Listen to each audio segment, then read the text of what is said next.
What is up, guys? It's me, Zach Lee, and welcome to day 56 of the 2017-2018 NBA season. We got a few things to talk about today, so let's not waste any time. Let's get right into it. Lego. Feels like this team is a ticking time bomb at this point, and no, I don't mean that in a good way. Like at any moment they will explode on a team and everything magically be better. I mean, at any point it seems like as if this whole thing could blow up in the Thunder's faces. Guys aren't happy. Westbrook ain't happy. Paul George ain't happy. Carmelo ain't happy, because like everyone else, they know that it is unacceptable for them still to be a sub 500 team a third of the way through the season. It's gonna take time to figure things out. Window of time where we cut these new teams slack is about to run out, if it hasn't already run out. The Thunder lost to the Charlotte Hornets last night, a team that has been struggling even more than OKC has been so far this season. Paul George returning everything, and even though they're without Andre Robertson, that's no excuse. 116 to 103. They let the Charlotte Hornets shoot 54% from the field and 52% from deep, which is strange because despite how bad the Thunder have been offensively this year, their defense has been top notch. So them letting the Hornets, out of all teams who aren't one of the best offensive teams in the NBA, score 116 points and shoot better than 50% from the floor and 50% from deep, ain't a good look. And things are starting to get out of hand for OKC, and they are also running out of time to figure things out. Paul George said after the game that the Thunder can't allow themselves to be at this point anymore. For the talent we have, obviously, this is not where we want to be. But we're going to remain, optimistic of the future and what we can do. Once we can, find a way to really do it a night in, night out. It's no panic mode, but we have to start playing better. It's getting to a point where we can't allow ourselves to be at this point. We can say we're gonna figure it out. We can say all that, but at some point it's got to. Exactly. I'm glad that someone finally said it. They always talk about, oh, we're gonna figure this thing out. As long as we come together and play well, we'll be just fine. But you keep saying that and nothing happens. It comes a point where you can say that, but then something has to happen. Like I said, we're about past the point where talking is still acceptable. Talking about figure things out. It's time to prove it. Prove that you can figure things out. I mean, there was a little bit of time, a couple of games where it looked like they were headed in the right direction, but that didn't last for too long. And then Westbrook said after yesterday's loss pretty much what he's been saying the entire season, that the guys just need to come together and figure it out. Where do you think it's going to be where this team's going to turn the corner and find that level of consistency that you're looking for? It's up to us, honestly. Just got to figure it out and play the same way every night.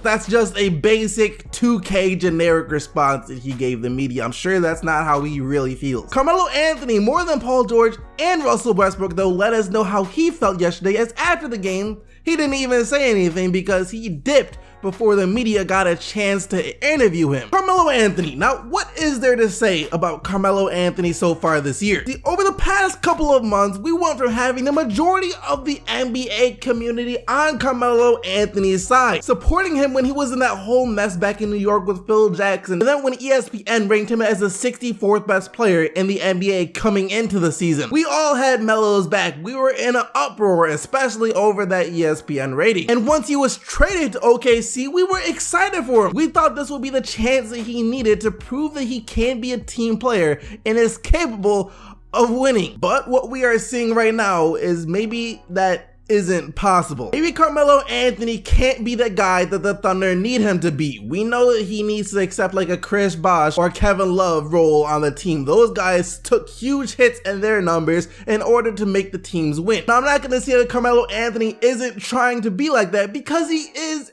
a little bit. He has at least attempted to accept being the third option on the team, and some nights he even played the fourth option on the team behind Steven Adams. But the thing is, he just hasn't been very good in that role. He's only averaging 18 points per game, shooting the ball 40% from the field and 33% from deep. This is by far the worst season that Carmelo Anthony has ever had. He even shot the ball better from the field back in his rookie year. And of course, he is the one catching the most blame for the Thunder's struggles. It's between him and Billy Donovan at this point. And you remember back before the season started, a reporter asked Melo if he'd be willing to come off the bench for the Thunder to make things work, and Melo just kind of laughed at the reporter. Now 25 games in, and people are once again starting to think that maybe the only way this could possibly work out is if Melo comes off the bench. Dwayne Wade accepted a role coming off the bench back in Cleveland, and that's even though he's still the better player than J.R. Smith. He knows that for the better of the team, it would be best for him to come off the bench, and ever since he's done that, it's been nothing but great for him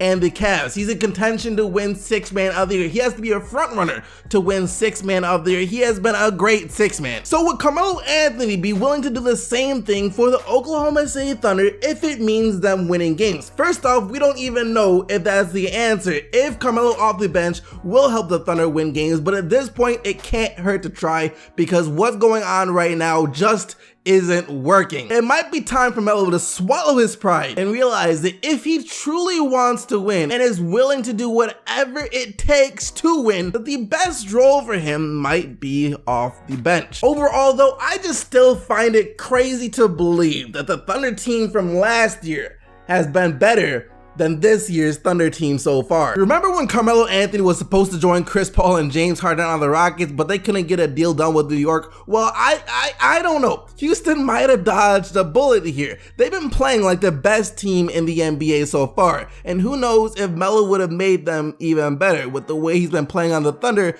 it is possible that they might have been in the same position like the Thunder are right now. Trevor Ariza and Ryan Anderson might not have as big of a name as Carmelo Anthony, but they fit perfectly into this Houston Rockets team, and all they have to do is play some defense and stand in the corner. Like, can any of you imagine Carmelo Anthony in that role? Because I can't. No way would you ever see Melo just sitting in a corner and playing defense. And on top of that, you already know that Mike D'Antoni would have a heart attack with the amount of mid-range jumpers that Melo takes too. And with Melo, that would also mean less shots for James Harden, Chris Paul, and Eric Gordon. And that ain't a good thing, because those guys have been amazing. James Harden, no words, absolutely no words at all to describe how amazing he has been so far this year. I feel like he could have had another 40-point game last night if he wanted to, but instead, he decided to score a modest 26 points against the Pelicans in the Rockets' 10th straight win. But not only did he score 26 points, but he also tied his career high with 17 assists. And if that's not enough, if you didn't get the memo already, he ain't no Kawhi Leonard, but Harden has been playing defense this year. Man had 6 steals last night, and I just really hope that in the playoffs, he can continue to play like this. And on top of that, if Chris Paul can stay healthy, if that happens and Golden State and Houston meet in the playoffs, that will be one heck of a series. Clint Capella found himself on the receiving end of a bunch of those Harden assists. He had 28 points and 5 blocks. Low-key, he is being set up like DeAndre Jordan was back with the Clippers. Chris Paul had 20 points and Eric Gordon had 27 off the bench. The Pelicans did put up a good fight though, without Anthony Davis. Rondo had his 30th triple-double of his career with 13 points, 12 rebounds, and 12 assists. Etuan Moore dropped 36, and Jrue Holiday was great again with 37. The Warriors seem like they have a different starting lineup every game now. Still no Stephen Curry, no Draymond Green again last night, and they didn't even have Zaza Pachulia or JaVale McGee last night. Shaun Livingston, Kevin Durant, Omri Caspi, Jordan Bell, and Klay Thompson. That was the starting 5 that the Warriors rolled out in this game yesterday against the Blazers, and yet they still won. I'm sure with the Warriors being so thin in the middle yesterday, the Blazers would have loved to have had Yusuf Nurkic, but he was unavailable to them. 111-104 the final score. KD did a little bit of everything once again for Golden State with 28 points, 9 rebounds, 5 assists, and 3 blocks, while Damian Lillard dropped 39 for Portland. OKC ain't the only ticking time bomb in the NBA right now though. Memphis, I feel like it's only a matter of seconds now before Marc Gasol completely goes off on the entire organization. They lost once again yesterday, a blowout 107-82 loss to Miami Heat. Get this, the Memphis Grizzlies so far this season are still winless against the entire Eastern Conference. They can't beat anyone out East. That is very strange.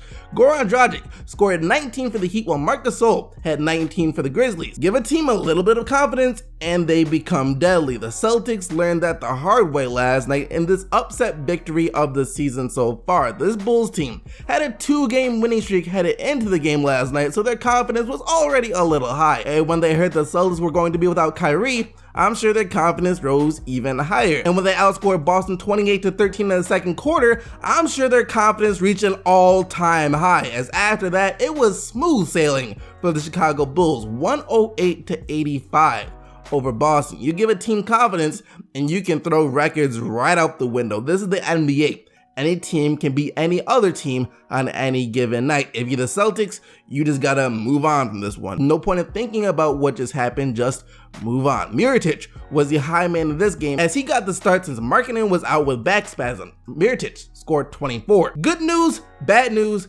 and good news for the Clippers. Good news, Milos Teodosic is back, meaning that you would normally have 3 out of your starting 5 back in action. Bad news, you only had 2 of your starting 5 back in action because Danilo Gallinari re-injured himself, so he is out again. But more good news, somehow you guys still managed to get the win over the Toronto Raptors, who had a 6-game winning streak coming into this one. Any team can beat any other team on any given night. Like you're the Celtics, you just have to move on from this one if you are Toronto. Still a really good team, 96-91. Montrezl Harrell was huge for LA, scoring 17 off the bench and only 16 minutes of action, and DeRozan and Lowry just couldn't get their offensive games going last night, especially Lowry, as he was 0 of 8 from deep. That wraps up all the action from last night, though. You guys can go vote for the player of the day by clicking this little card right here. Just remember, the only players whose team won are eligible to win player of the day. And yesterday, you guys selected Victor Oladipo and his 47 points, 7 rebounds, and 6 assists as your player of the day. But thank you guys so much for watching. Make sure to hit that like button as well as subscribe to the channel for more daily NBA news and highlights. But until tomorrow, keep getting the buckets, Team SDC, and I'm out of here. Peace!